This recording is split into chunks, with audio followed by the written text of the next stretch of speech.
Good evening and salutations, my Y&R fans. So, I want to start off with Nikki and Phyllis. I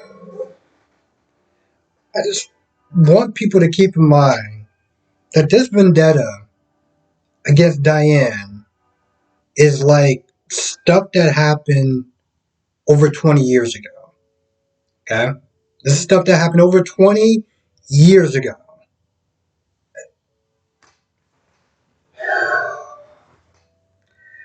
Okay, so they invite this journalist, this investigator. I think her name is like Talia or something. And, they're talking about Diane and, the crimes that she might commit, this, that, and the third.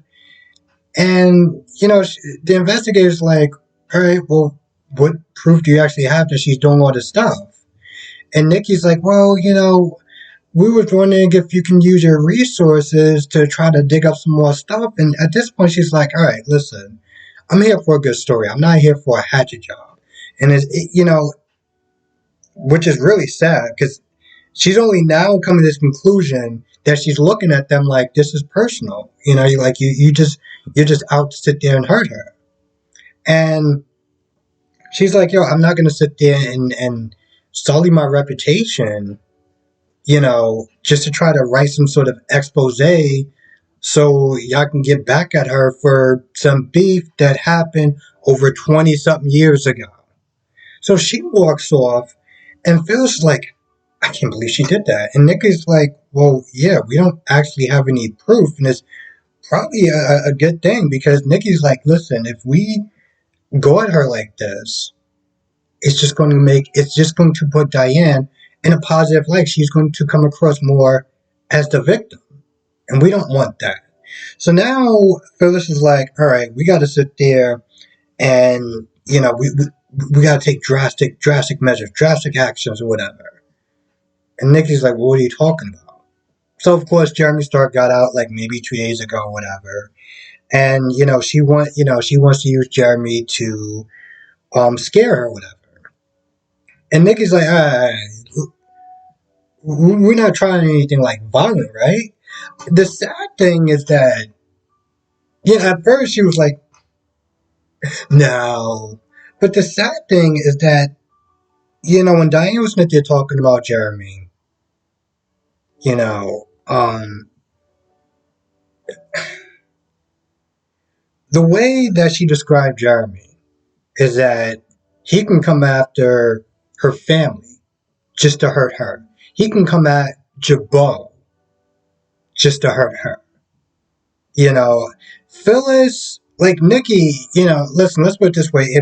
If he comes after Jabot, I don't know exactly, I don't know how connected this family is with the Newmans as far as Vicky and Jack and stuff like that and the Abbotts or whatever. But my point is that, Phyllis doesn't really grasp the concept, or Ashley for that matter, don't grasp the concept of using Jeremy to come after Diane. There's consequences that they're not seeing because they're so blinded. They're so blinded with rage.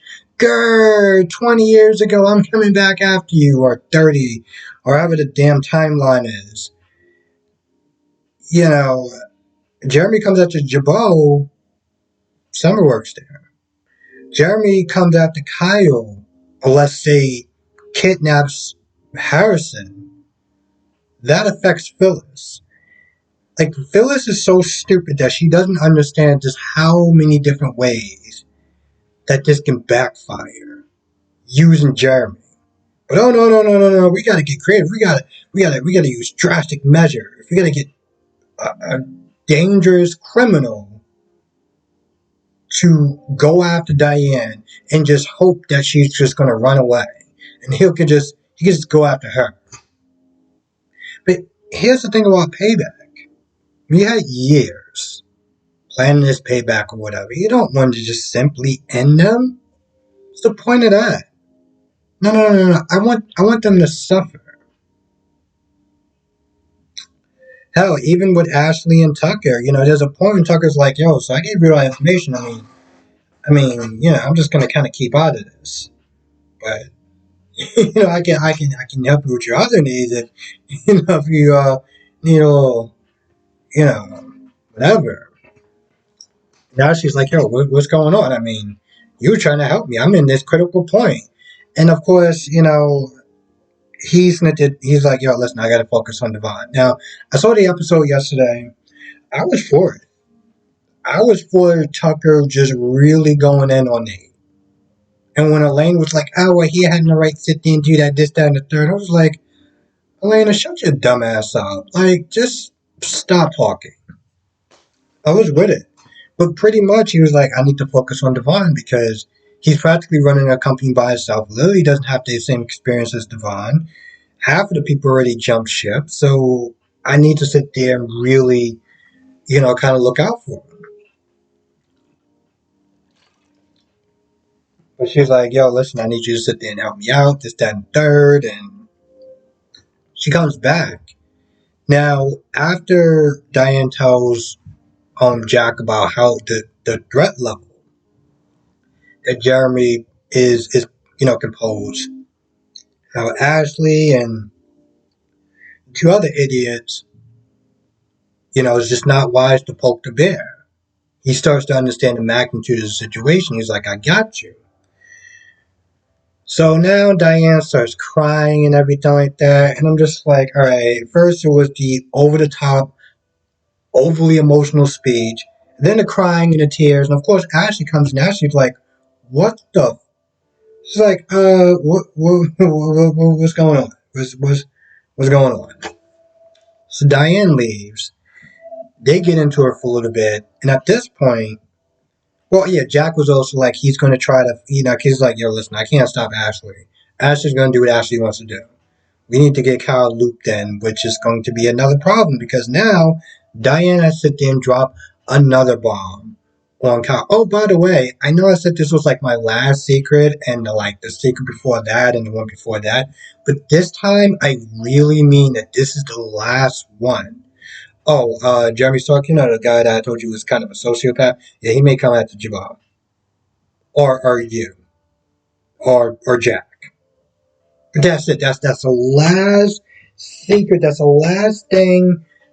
Like, mark today on the calendar. This is the last time I'm going to sit there and take. So that's going to be a fun conversation, especially when she was like, "Oh, I should be the one to tell." I was like, no, I think Jack should be the one to tell him. Yeah, no, I think Jack should be the one to tell him. I think you dropped enough bombs in his life. I really think Jack should be able to tell him. Yeah, let's go with Jack. But they go back and forth, and at this point, because Jack was like, "Yo, listen, you don't need to go to war with them. Let's just not do that." But he tells his sister, "Yo, listen, you go to war with Diane, you're going to be going to war with me." And I'm looking at Ashley, I'm like, is this a vendetta that you got over, with Diane? Is this worth going to war with your own brother over Diane? Over stuff that she did 30 something years ago? This is really worth it? What is wrong with you?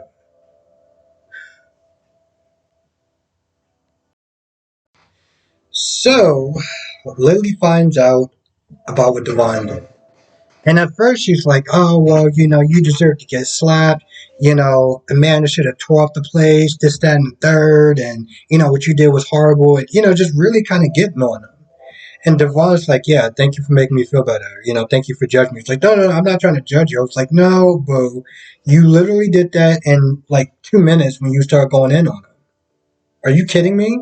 And then after she realized that, she pretty much just kind of contradicted herself, she starts talking about, Billy is slipping and, we don't work together and this, that, and the third. And, he's always gone when I wake up and this, that, and the third. And once again, I'm just like, why don't you just say this is about Chelsea? Why don't you just sit there and say this is about Chelsea? I get it. Billy said that he was going to step back, and yet he's sitting there inviting, "Hey, just to let you know, could I invite her to Thanksgiving if she don't have any plans?" I didn't. Goes and invites her, and Lily's like not that far ahead. And by the way, Victoria was just annoying the living hell out of me. I get that Johnny is our first priority, but when she was like, "Why didn't you sit there and tell me? Why am I the last person to know? Because it wasn't your story. That's why, idiot." I wanted to mention that because I was watching it yesterday and I was just like, "Yes, it's not your story. You, are you kidding me?" But um, so yeah, they get into that, and of course, Daniel comes in. Daniel was talking to Summer, just catching up. Um, he wasn't really getting into details about his rocky relationship he's having or his new project. Which, by the way, I give him points for this. Now, if I was a betting man, and I sit there and bet between Billy, Daniel, or whoever this actor is, and Jason Thomas, my money is going to be on Jason Thomas. Okay, let's just get that out the way. I give him points for this idea because he wants to sit there and create some sort of gaming company. Well, he wants to do something as far as gaming. That's his idea. It's not just going to be fun. It's going to be able to help people as far as conquering their fears or whatever. And at first, I love games. So at first, I was like, yeah, well, we're not really like a kind of, we don't really dabble in that stuff. And of course, Lily was like, well, at one point, they were going to or whatever. No, now Lily is with the idea. And I think she's mostly into the idea because she likes Daniel. But she also feels like, hey, it's to get a money move, and she really kind of gets him on board. Now my whole thing is like, yo, listen, if you didn't have feelings for him, would you really be so receptive to the idea? Especially when he just said, well, we don't really do it. But at one point we did, and it's not like we couldn't do it again. Did you not see the look on his face where he was like, yeah, that sounds really good and great, but it's not really our thing. No, you just missed that. Oh, Lily, Lily, Lily, you are the gift that just keeps on giving. Lily, Gloria, I'm laying off of Chelsea because of X, Y, and Z. But Nate is not out the woods. Nina, I mean, I can name a bunch of characters that I don't like. Steffi, Ridge is starting to. Yeah, Ridge. Yeah, Ridge is annoying me too. The hell was I snit there saying? Oh, Lily. I was like, what? I was like, I had a list, and I was like, where did it start at? Oh yeah, Lily. Mm. I often question Summer's purpose on the show, but I feel like she might be a little more integral in the long run with this whole Diane and Kyle and stuff like that. Because I did a live stream and I asked the question: is Kyle and Summer needed? And a lot of people say yes because of different reasons or whatever. And I was like, their scenes together is just so lackluster and boring as hell. That it's like they have to interact with other people that's more interesting on the show to make them work. And I don't have a problem with that if that's what it was going to be. But you look at scenes like with Mariah and Tess Thanksgiving Day, and it was just like, eh, I mean, you're here, you're not really doing anything. Oh, by the way, because they were talking about it in the chat on the live streams, I was like, oh, so how's that whole baby thing going? Yeah, she decided to give it to her sister.